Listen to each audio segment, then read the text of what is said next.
to find Bridget Lee with spinning order as they race downhill. They're in front of Wings in the Wind and Summer McBride, who's dropped back to be the overall back marker.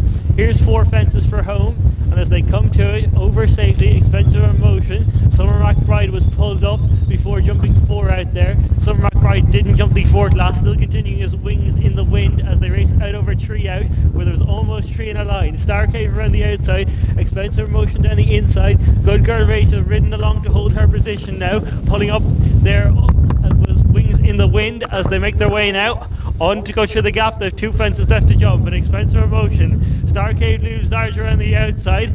They've dropped Good Girl Rachel in 3rd. They're then being followed by Georgia Rose. Next up and behind these then races Bridget Lee, and then comes Spinning Order.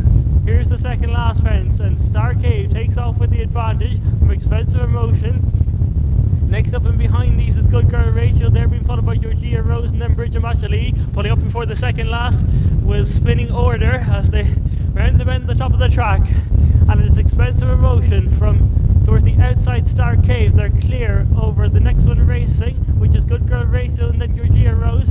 Going to be pulled up at the top of the track there shortly, I would imagine, is Bridget Lee as they round the bend now and straighten on up towards the end of the run with 1 fence left to jump. And as they do so, it is Star Cave towards the outside, down the inside is Expensive Emotion, and Star Cave goes on by a length. Expensive Emotion back for more. They're clear over the remainder, racing on downhill towards their 13th and final fence, and it's Expensive Emotion from Star Cave over the far side, pressing the shoes between them and jumping, and Expensive Emotion got the better jump at the last and is clear by a length or 2 and on the run up towards the line. It's Expensive Emotion as they go inside the closing stages, who's seeing this out best to give Dara and Josh Burry a double on the card. Expensive Emotion takes the 5-year-old mares. Star Cave for 2nd and back in 3rd, just climbing out over the final fence now will be, as they make their way up the run-in, that one there is Georgia Rose, and there will in fact just be 3 to finish, everything else pulling up at the top end of the track.